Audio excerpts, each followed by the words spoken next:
Welcome everyone. Today we are looking at the nature of light.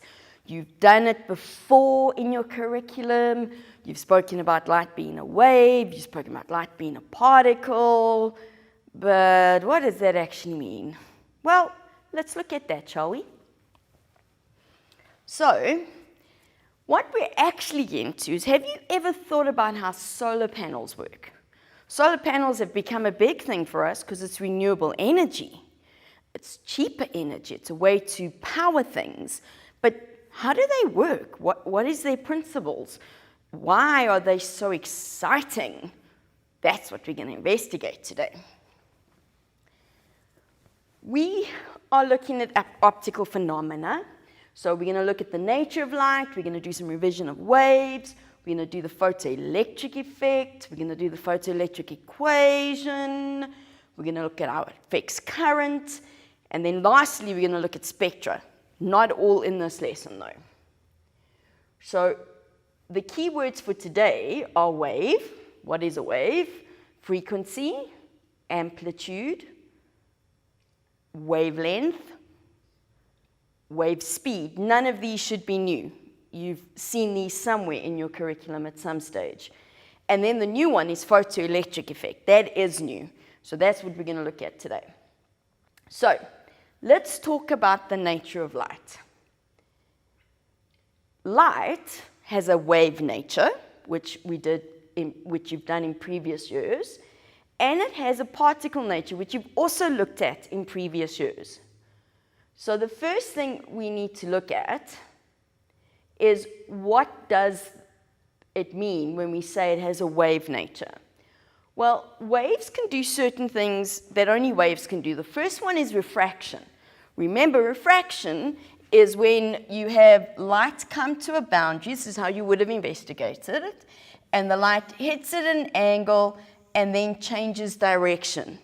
So refraction of a wave is when the wave goes from one medium to another medium and it bends as it goes through because its speed is changing.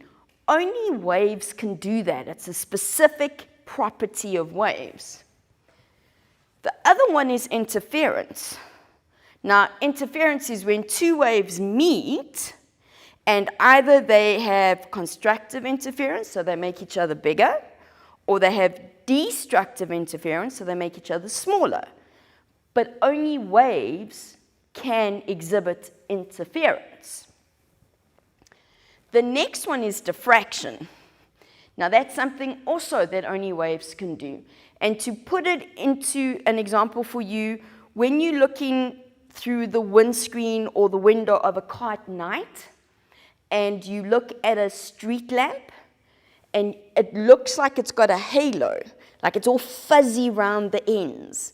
That's because the glass of the window has tiny little scratches in it. And as the light from the street lamp hits the glass, that light makes the wave diffract. It bends it. And that's the diffraction. So it's a little like refraction, but diffraction doesn't change the speed of the light. It just changes its direction. That can only happen with waves. Now, light can do all of this. It can be refracted, it can be diffracted, and it can exhibit interference. That tells me that it has a wave nature, okay? But light, when we look at the photoelectric effect, this is only possible if light is a particle. And we're going to prove that later on.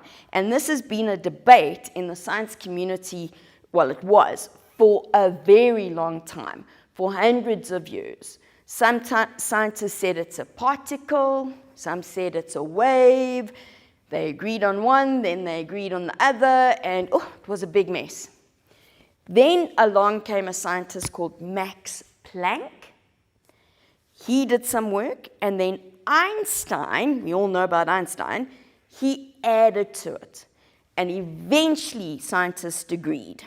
Light is both a wave and a particle. That's difficult to put in our heads. It's a hard thing to grasp. But sometimes we've just got to accept it. So, let's just remind ourselves of some important things about waves. They have frequency, they have a wavelength, there's going to be an amplitude, and then there's the wave equation. So remember, frequency, which is little f, is the number of complete waves that pass a point per second. It's like we count the waves, okay? It's measured in hertz. Capital H, little z, okay? It's named after someone. If you think of a radio station, it's normally at a certain frequency that we listen to it, and they describe that frequency in hertz. Normally in megahertz, maybe, so it's a big value. We're not going to worry about that, okay? Then there's wavelength, which is lambda. Just to remind you, lambda is like an upside down Y, okay? It's a Greek letter. Just learn the upside down. And lambda, so it's like a lamb with a DA at the end.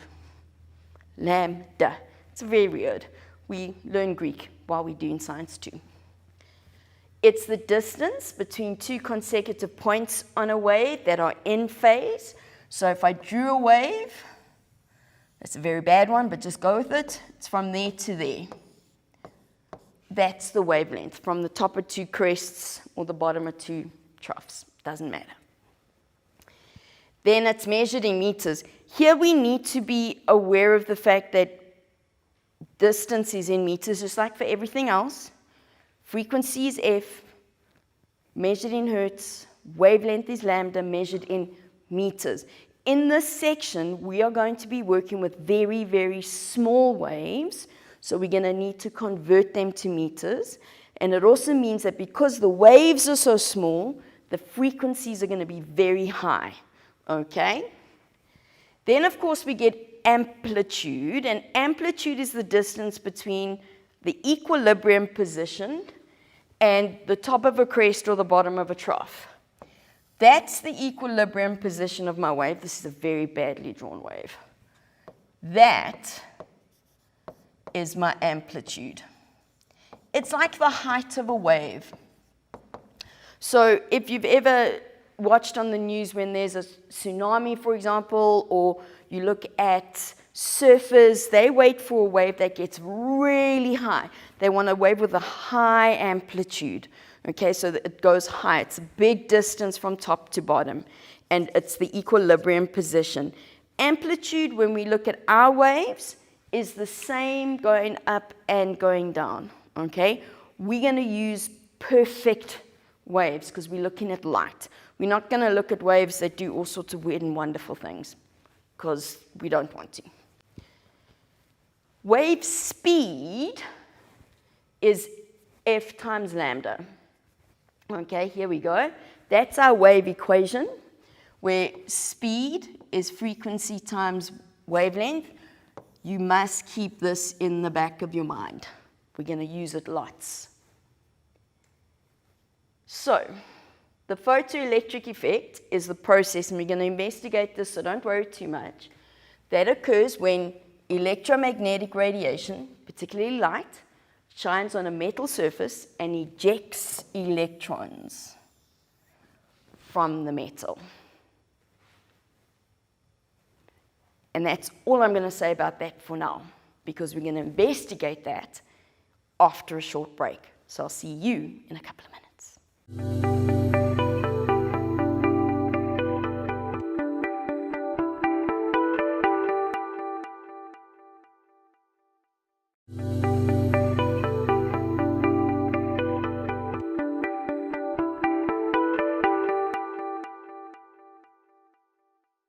Welcome back. Now, I mentioned what the photoelectric effect was. Now let's investigate it, because it's a wonderful concept and it's got so many applications for us. So, here we go. What we're going to do is we're going to look at a simulation which is going to help us.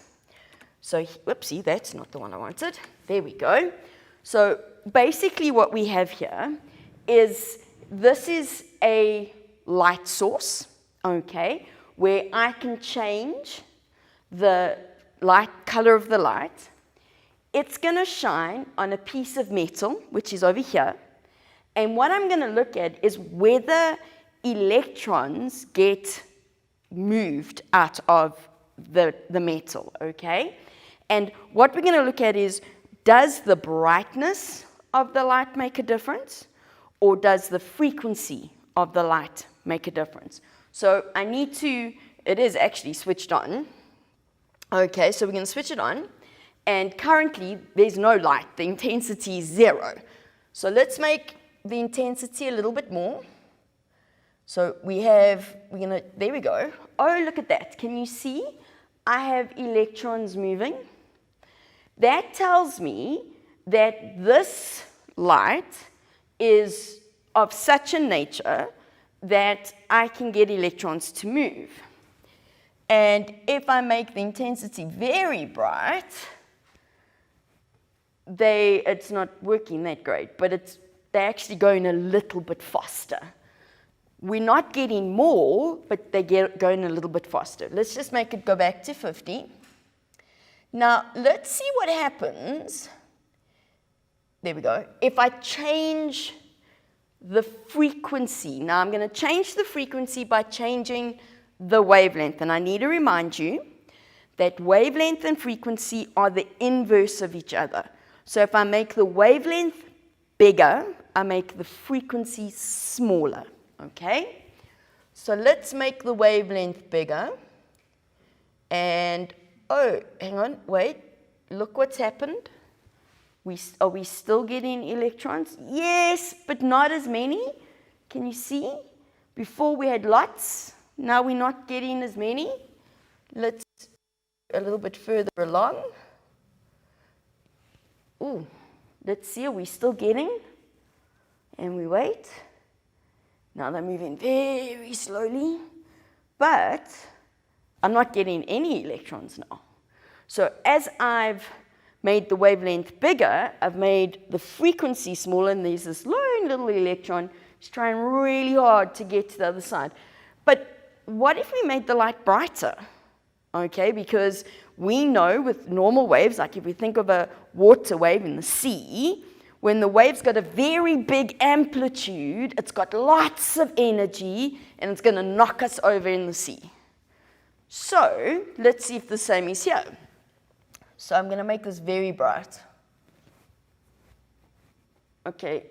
No, nothing's happening. Maybe I should make the wavelength longer. No. Now I'm in the infrared. Nothing's happening. So it's actually not about the brightness of the light. It's about the wavelength, the frequency. So let's make this down here again. And we knew that when we started this, it was in this sort of range, and we got electrons, and this is for sodium. Let's make this even smaller. Let's see what happens. Look how fast they're moving. So much faster.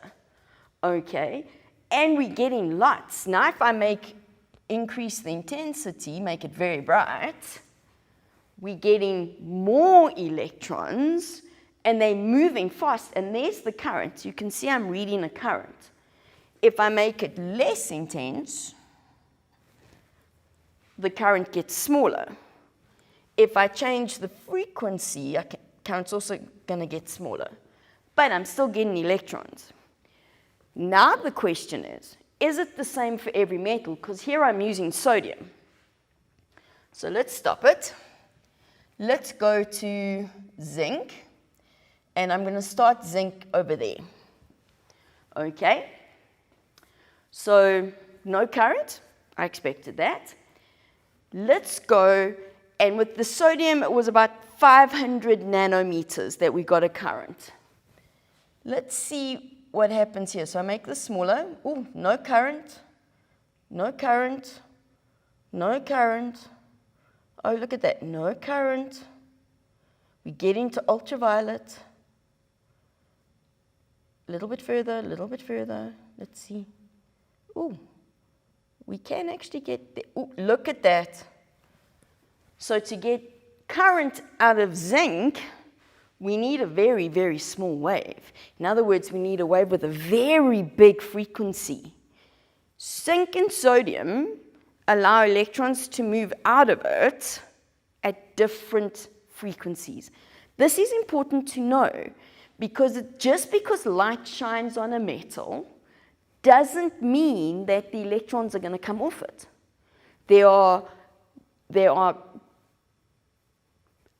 characteristics of the light that's needed. There are properties that are needed, okay? Now again, so this current's still quite small, okay?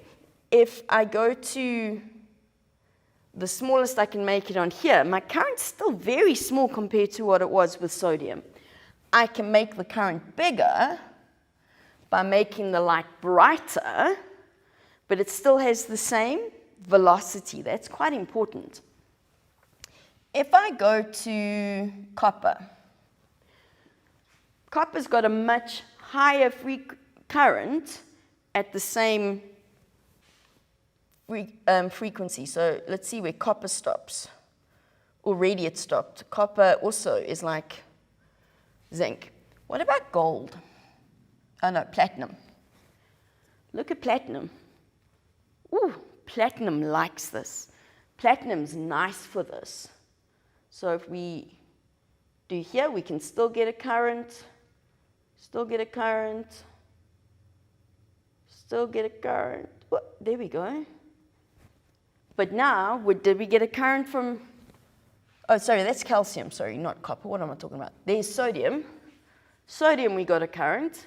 So every metal will let me get a current at different frequencies, okay? Now, what is actually happening is the light is hitting the metal, and something is happening inside the metal that's causing the electrons to come off. We're having to give the electrons energy where they go, sorry, metal, you've been my home for a while, now I want to move on, okay? So let's look at that. All right, so how does it actually work? I'm just going to get a pen so we can talk about it. This is what's happening. Photons are coming. Photons are the beams of light. As they come in here, they are coming along here. They hit an electron, and then they push the electron out. Okay? So this is what's happening. They're coming along, and they're pushing. If light was a wave, this would not happen. The only way that can happen is this is a collision, like momentum. Photon, a particle is coming, hitting the electron with enough energy that it smacks the electron out of the metal, okay? Sometimes it only allows the electron to sit on the surface, so that's not very useful, but a lot of the times it can move apart. Now remember, if these electrons are moving, we have current. Current is the flow of charge. Now I've just been calling them electrons. You'll see over there, it says photoelectrons. That's just because we have electrons that are being pushed out by a photon. Why is this important? It shows that light has a particle nature. Photons are particles. So, the minimum frequency of light needed, we talk about frequency, not wavelength, that's needed for an electron to be ejected from the surface of a metal is called the threshold frequency. Its symbol is FO. It's very, very specific. Now, Every metal has its own threshold. So sodium is 5,5 times 10 to the 14. Zinc is 1 times 10 to the 15. And platinum is 1 times 10 to the 15. You don't need to know those values. Don't learn them. I just need you to see. For some metals, we can get it knocked out with visible light. Some metals, we use ultraviolet. And solar panels use ultraviolet. Okay, solar panels use this range just to make, because it's more effective. So, work function, new term. Minimum energy that an electron in a metal needs. So if we have a minimum frequency, and now we have a minimum amount of energy, they go together. The energy in light is measured by the frequency of the light, not the amplitude. So work function, now watch, we have an O.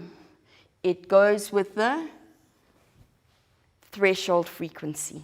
So WO is work function, measured in joules, because it's energy. Work is the transfer of energy. So we call this the work function because we're transferring energy from a photon of light, a particle of light, to the electron, okay? And this is the minimum energy to get it to sit on the surface. So it gets out, but it sits on the surface. H is Planck's constant. This is named after a scientist called Max Planck, a German scientist, and Einstein built on his work, where we get this, now we understand that light is both a wave and a particle. This constant, 6,63 times 10 to the minus 34, it's tiny. Please make sure you read this correctly off your information sheet. You don't need to know it, but you must write it down correctly, okay? And it's one of those horrible constants. Hopefully by the time you've done enough of these questions, you'll know it anyway. Then, FO is the threshold frequency measured in hertz. It's sometimes called the cutoff frequency. You shouldn't see that one very often, okay? But it has to be in hertz. Generally, we're going to work with very high frequencies because we're working with ultraviolet light, which has a very small wavelength. But we're going to work with this equation lots and lots and lots. I think that is enough information for now, so we're going to take a short break, and I'll see you in a couple of minutes.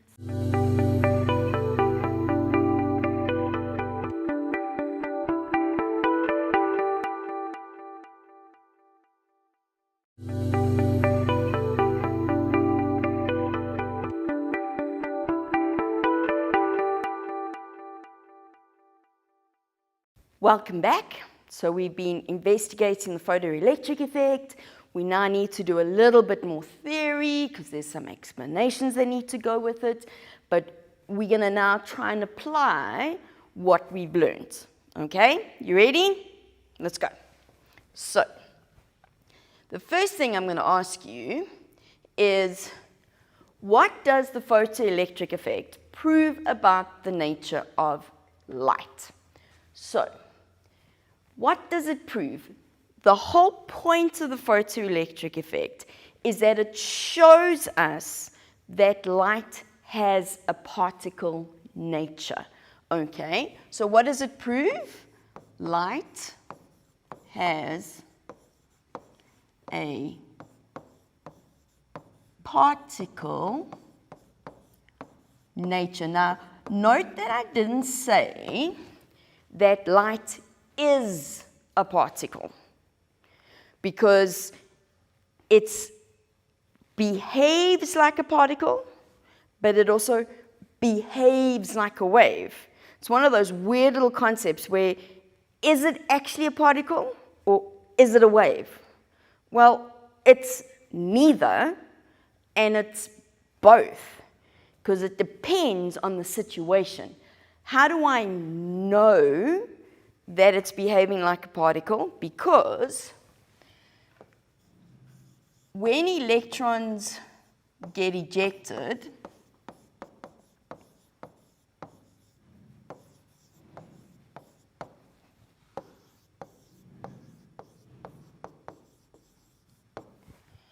there is a collision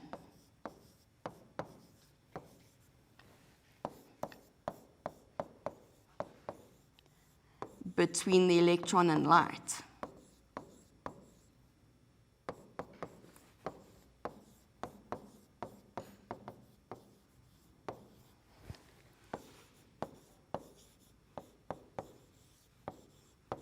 Okay.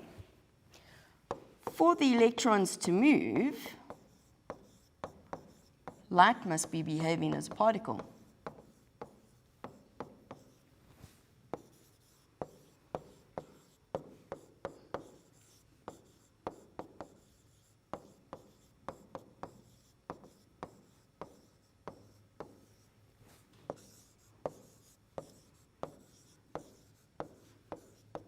Particle. There we go. So light is behaving like a particle. Light is both a wave and a particle at the same time. It's not just a wave and it's not just a particle. It's what makes this so hard. But what's happening here is as the light comes, it's like a particle, like momentum. It's colliding with the electron. That collision allows energy from the light to move to the electron, and that energy then allows the electron to move. Okay, so it's like a momentum collision. It's behaving like a particle. So we say it has a particle nature. All right? Now, explain briefly how you would use an electroscope to demonstrate the photoelectric effect. And now some of you are going, but Tracy, we haven't used an electroscope. You've seen electroscopes before, but this is more how we would ask you in exams, okay? So a basic electroscope looks like this, okay? Here at the top there, that's where my zinc plate would be. This is a conducting rod for us. So it's made out of a metal that allows electrons to move. Then this is our conducting plate.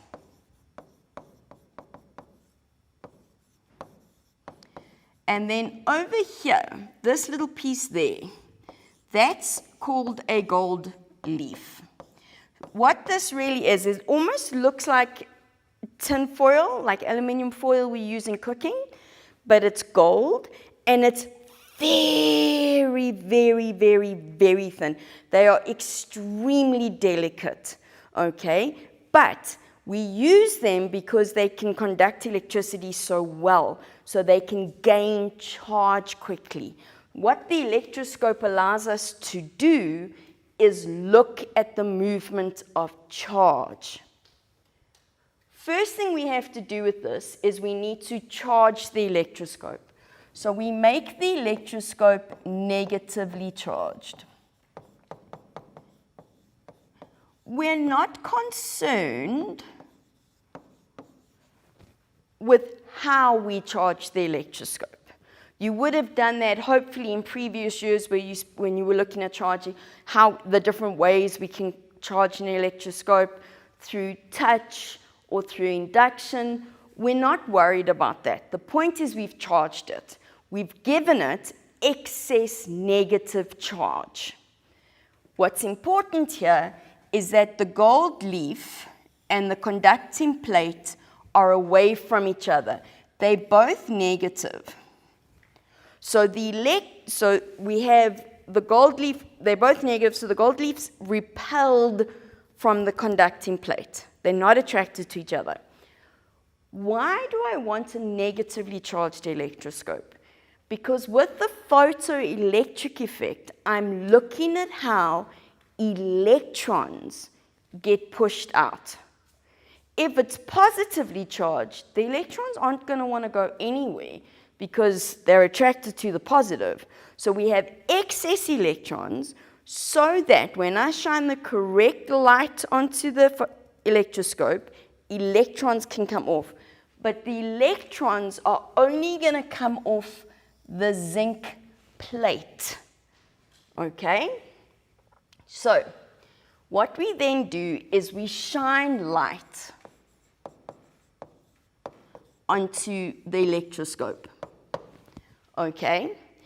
And we look for whether the gold leaf drops. So we want the gold leaf to drop.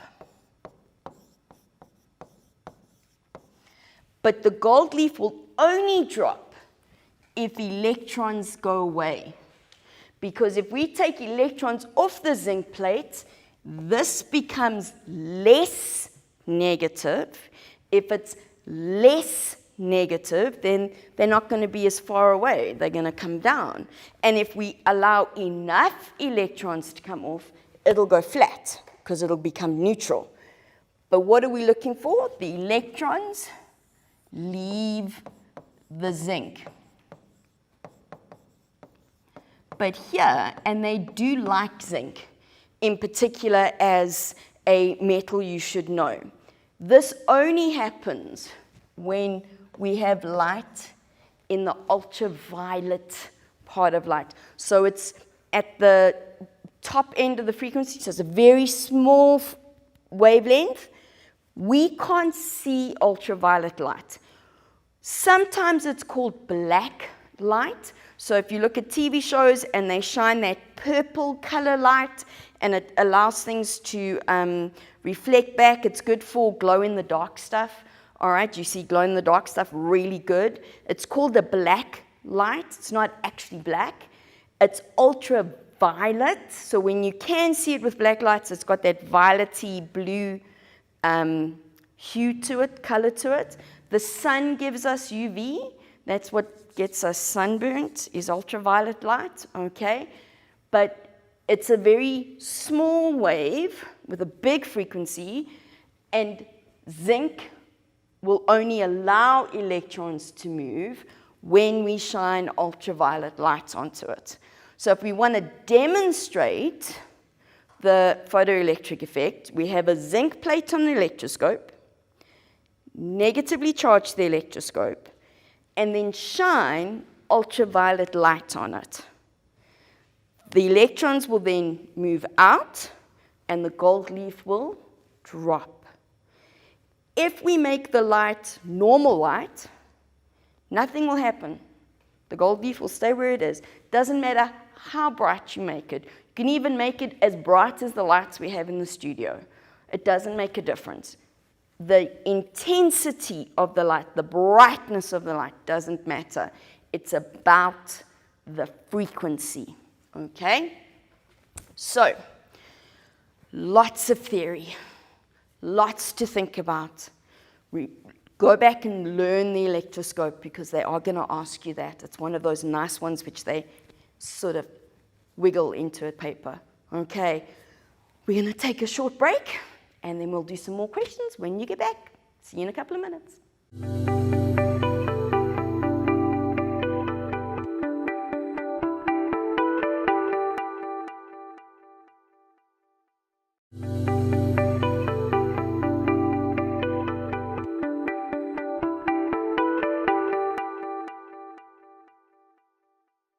Welcome back, everyone.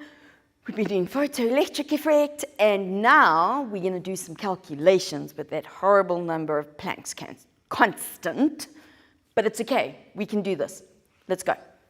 So, a group of learners perform an investigation to compare the effect of two types of radiation on the emission of photoelectrons. Now, photoelectrons just means we have any electrons come off from zinc.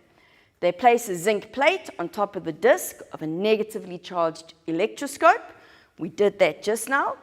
Ultraviolet and red light are shown alternatively on the zinc plate as shown. It's on the next page when the electroscope is fully charged. So here we go. So there's the radiation, there's the zinc plate. We have our disc, we have the gold leaf, and then we put the radiation, we shine light on it. What they see is that with the ultraviolet, the gold leaf collapses. With the red light, there's no effect on the deflection of the gold leaves, so they stay where they are. Now we've got a couple of questions. Write down an investigative question, very important. Explain the observation and what conclusion can be drawn. So, an investigative question is, what are we investigating? You cannot start it with words that will result in a yes or a no answer. So you can't start with these words. Does, is, will, okay, and can. There we go. There's the other one. If I start a question with one of those 4 words, I can answer the question with a yes or a no. For example, will the type of radiation affect electrons being moved off? Yes. That's not what I want, okay?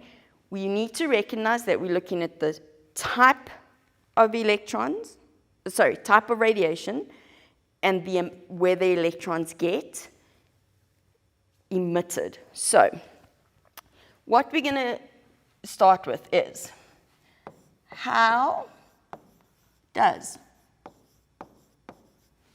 I can't answer that with a yes or no, the type of radiation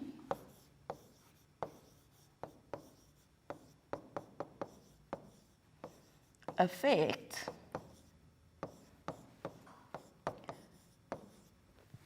the electrons that are emitted from a zinc plate. I've got my variables, the zinc plate and the number of electrons, and I've got the type of radiation. Here, I can't answer this with a yes or a no. I have to answer it with an explanation.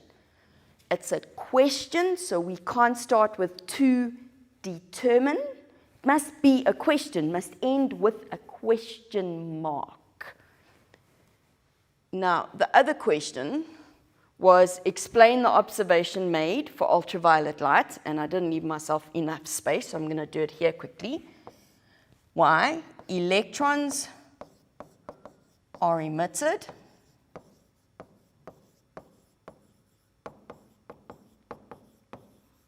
okay?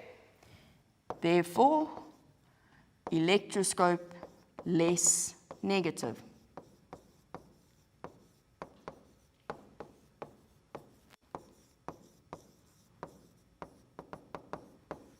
That's enough. The gold leaf will drop. What conclusion can be drawn from this experiment? Be careful here. You cannot tell me that light is a particle. We've spoken about this already. What you can tell me is that light has a particle nature. It's behaving like a particle. Okay? Great. Now, consider the following information.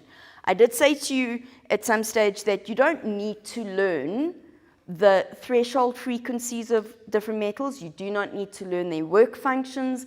That's information that either you're going to calculate or they're going to give to you for calculations. Okay? So, the work function of zinc is 6,88 times 10 to the minus 19. It's quite small. The frequency of ultraviolet light is 7,89 times 10 to the 14. And the frequency of red light is 4,39 times 10 to the 14. So this is actually related to the question we just did. First thing is to define the work function. The work function is the minimum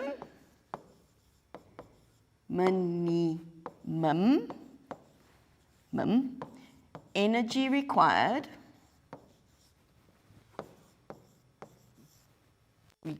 is with a Q, not a G, to eject a photoelectron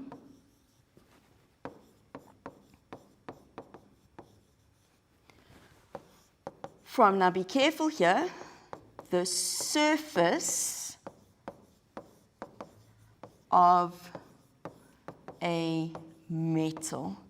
Now, we can only get the photoelectric effect with a metal because of the way the metal is bonded, because of the delocalized electrons in a metal. But you still need to tell me that it's from the surface of a metal. You can't just say it's the minimum energy to eject an electron. It's very specific, from the surface of a metal. Then they say, use a calculation to explain why red light fails to emit photoelectrons from the surface of the zinc plate. We're going to use the work function of the zinc. So my work function is H times FO. They told me what the work function is, 6,88. What I'm going to do is I'm going to find the threshold frequency and compare it to red light's frequency. Okay? So we have 6,88 times 10 to the minus 19. Planck's constant you will see on your information sheet, 6,63 times 10 to the minus 34. And I want the frequency. So to get FO on its own, I'm going to take the work function divided by Planck's constant. Oh, yes, that's right. Just checking that I'm writing it down right. And we're going to use our calculators. I certainly cannot do this in my head. So we've got 6.88 to the minus, make sure you put them to the minus 19, divided by 6.63 to the minus 34, and we get 1, 0. We're going to round it off to 2 decimal places, so it's 1,04 times 10 to the 15 hertz. Now look, red light has a frequency of 4,39 times 10 to the 14. It's way too small, okay? It will not, the work function, the frequency is too small. So the frequency of red light is smaller than the threshold frequency. If it's smaller than the threshold frequency, it won't get ejected. It's as simple as that, okay? Calculate the work function of potassium, which has a cutoff frequency of 5,6. We're going to do this one quickly. So work function is HFO, H 6,63 times 10 to the minus 34 times 5,6 times 10 to the 14. We're definitely going to use, whoopsie, that's not what I wanted to do. Sorry, we're going to use our calculators because these are hard ones in our head. 6.63 to the minus 34 times 5.6 to the 14, and we get 3,71. Let's just check, was that 7,1 or 17? Oop, I've done it again. 7,1, okay, good. 7,1 times 10, and now of course I can't remember what the other name was. Number, it's minus 19, measured in hertz. Hertz. Am I expecting a small number? Absolutely. Why? Because that's so small. That's tiny. Okay? So, we've done lots. Okay? There's still more to do. But remember, the photoelectric effect proves to us that light has a particle nature.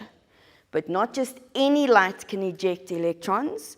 It has to be light of a specific frequency for every metal. Everyone has its own threshold frequency. Okay? And right there is where we're going to stop for now. So I'm going to say goodbye, and I'll see you again next time.